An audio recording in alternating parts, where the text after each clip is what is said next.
Hey guys, I'm here in Outer Banks, North Carolina. Amazing place. If you've been here, you know. If you haven't been here, you need to check it out. It's just a wonderful place. It really, really is. Here doing some work for a few days. And Outer Banks is an island. It's called Hatteras Island. It's an island that's 30 miles long, really skinny island, less than a mile wide, and the majority of it. 30 miles long, running along the northern part of the North Carolina coast. And there's 4 lighthouses on the island. And of course, there's a ton of history here. And these waters here behind me, less than a mile behind me, is the ocean. These waters here, right off the coast, are known as the graveyard of the Atlantic. Over 2,000 shipwrecks took place just off the coast, right here, along this 30-mile coast off this island, because of tides and storms and shoals and just dangerous, very dangerous waters. There's 4 lighthouses on the island.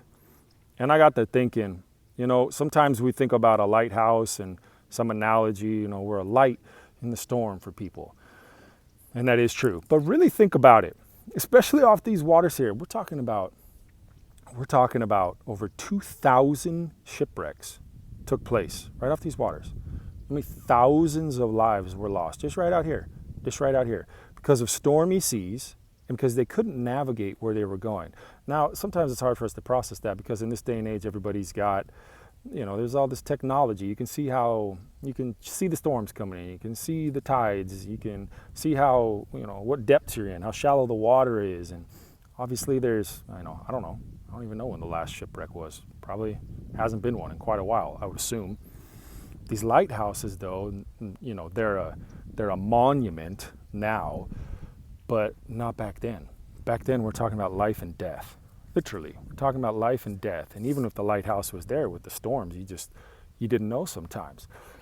And I was in the building here reading a little bit of the history. The workers 24/7, all night long. As soon as the sun went down, they had to carry oil up that to the top, keep that fire burning all night.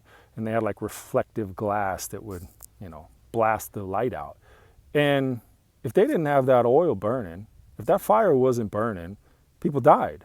People still might because of the storms. But they for sure were going to if they didn't have a light that they could zero in on to help them navigate where they were going. That is about as perfect as an analogy as us carrying hope as I've ever heard. Sometimes we hear people who are real vocal about their story, real vocal about God, real vocal about their past, how bad it was, and how God has transformed their life. And maybe someone hearing it hadn't been through the same thing they've been through, and they're like, why are they always talking about it? Why don't they just stop? We get it. I heard you. Because we're talking about life and death here.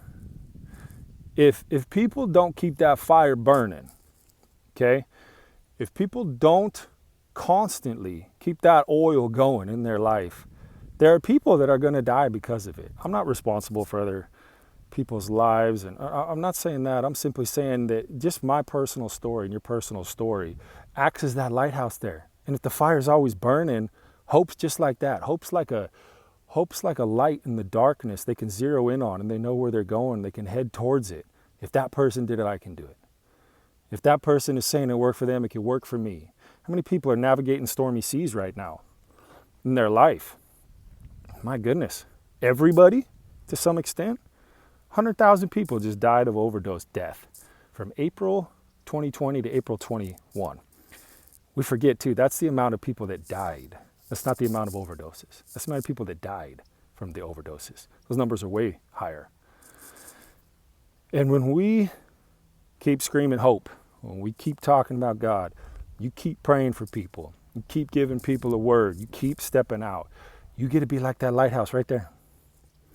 People are navigating stormy seas, they see the lighthouse, and instantly hope hits them. Oh my gosh, I'm close. I just got to head towards that. It's very real. We're talking about life and death. We're talking about eternity. We're talking about people's livelihoods, people's health. So, if that's you and you're in stormy seas right now, man, zero in on those people around you that have hope. And also, if this is for you, and you're someone that always is carrying the message, and sometimes you're like, why do I do this? Is anyone listening? Am I making an impact? You are.